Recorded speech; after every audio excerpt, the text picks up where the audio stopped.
also, along with this question, should federal government match funds with state funds? Lucia, I'll let you answer first. The roads in the United States are very poor. It's very sad to say, you know, the last administration spoke about working in that, and we never saw anything. I believe the state and the federal government should work together and work in the U.S. roads because they are very poor. Allie, I'll let you go next. That's a question again, sorry. That's okay.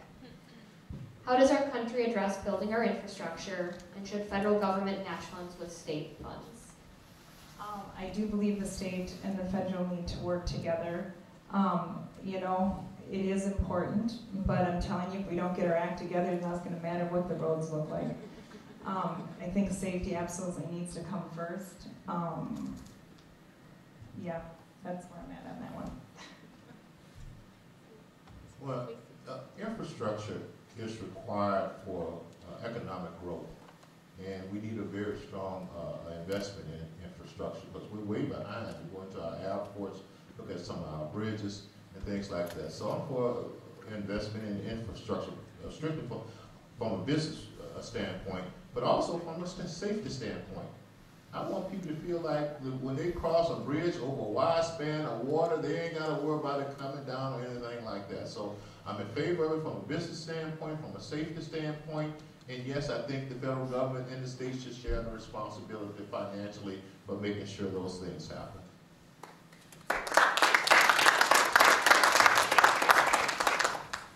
Our next topic is healthcare. It's no surprise to anyone in the room that healthcare costs continue to rise rapidly, and from insurance premiums to deductibles to the actual cost of care. Many of the Democrat candidates are supporting Medicare for all. What would be your solution to help the average American family on the rising costs of healthcare? And we'll start with you, Allie. Healthcare is so complex, and I believe that's why we don't have an answer for it. We have the poorest of the poor on Minnesota Care that get the best insurance, and then you have the people over here who work hard every day, and they don't have the greatest insurance. So, like, how do we balance this? We have all these government stipulations in place where we have practices that are coming together, they're merging together. That means competition isn't great. That means prices go higher. We have a huge problem here, and it's almost like we need a third tier, because you have the Minnesota people, you know, if you're under $3,000 or you go over $3,000, you lose your insurance. Some of these people are very dependent on this insurance. We need like a transition in between the two. Yeah, I don't have an answer for it. It is very, very complex, and we definitely need to work together to solve this. Lucia?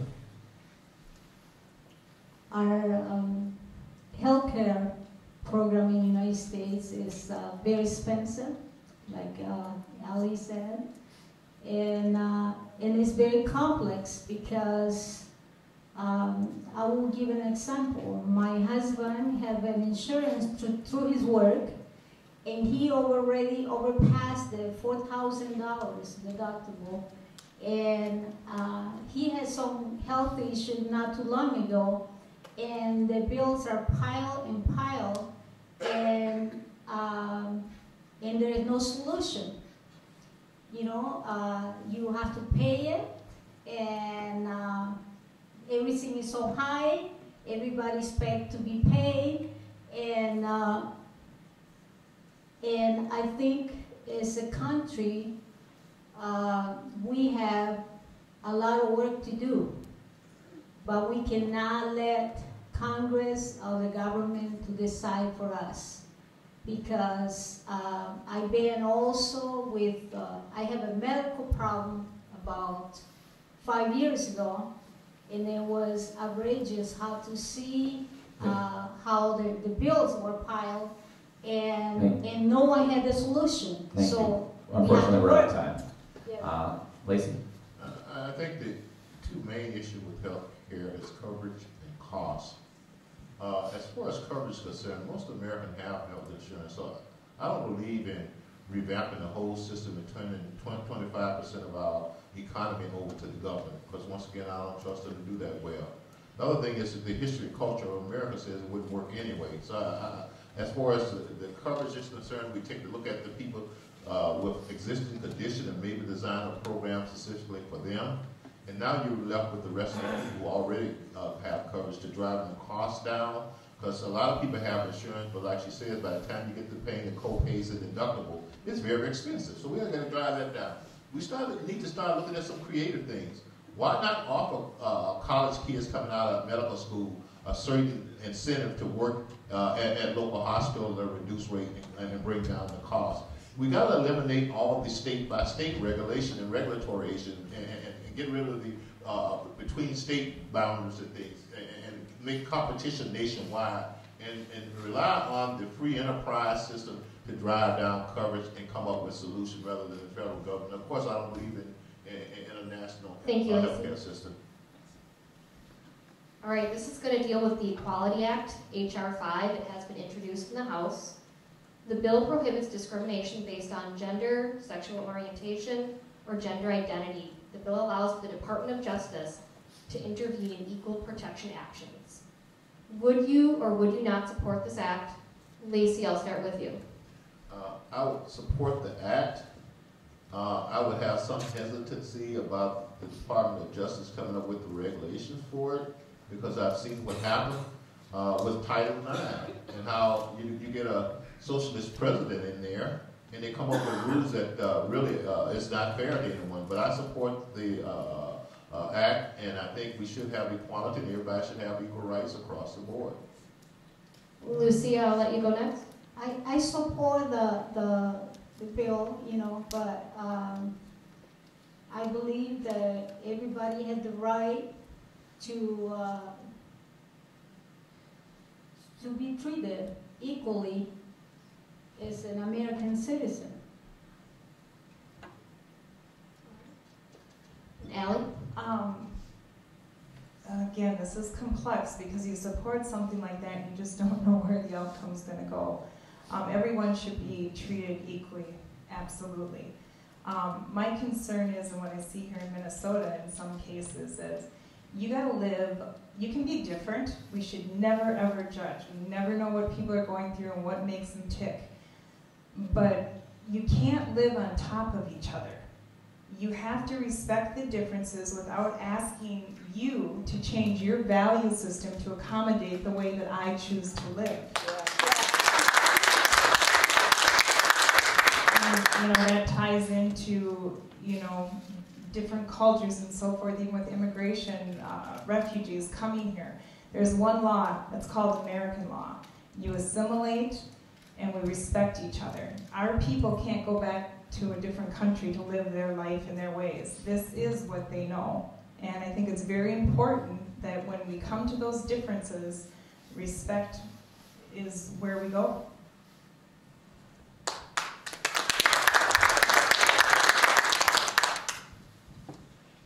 All right. The next question, we'll start with Lucia, is what is your stance on sanctuary cities, and how would you address that issue as a member of Congress? Sanctuary cities have pros and cons. Pros, the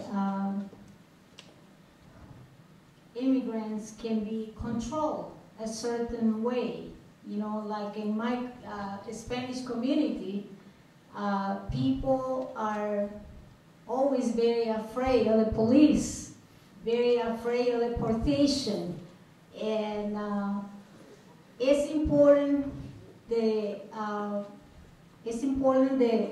sanctuary cities, exist in some areas where the state can afford that, states, and we have many here in the United States, but also sanctuary cities bring a lot of problems because many people are not We don't know who they are.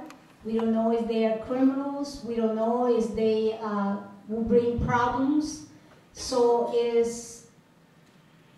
to me, there's yes and there's no, you know? Thank you. Allie?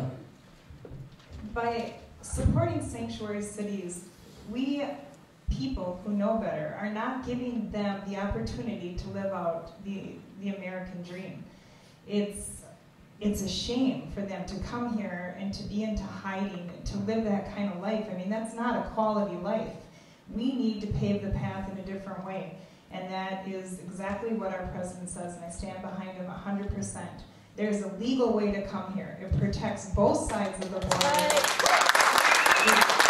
It does not just protect us here. You see those moms and those kids.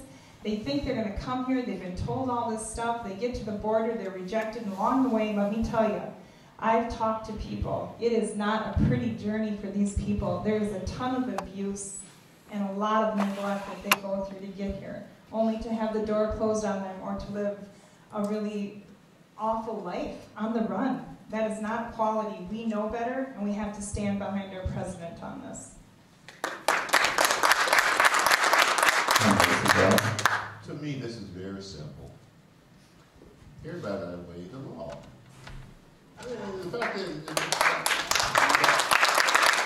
idea that you can obey the law and get rewarded for it, no. And once again, my mom taught me to obey the law, number one. I teach my children to obey the law. Everybody have to obey the law. We're talking about impeaching a president if he breaks the law. And we don't let foreign people just walk up in here and break the law. And when they got courts that they can go to and do it legally, no. The other thing I tell people, look, I live in a community where people have to go in stores and steal to eat.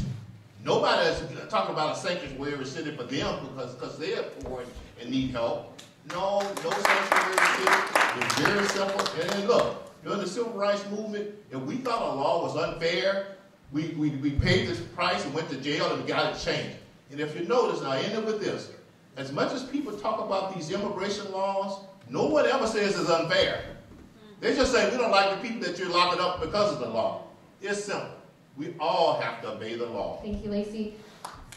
We are going to allow for a 30-second follow-up, and I'll start with Lucia, then we'll go down the line.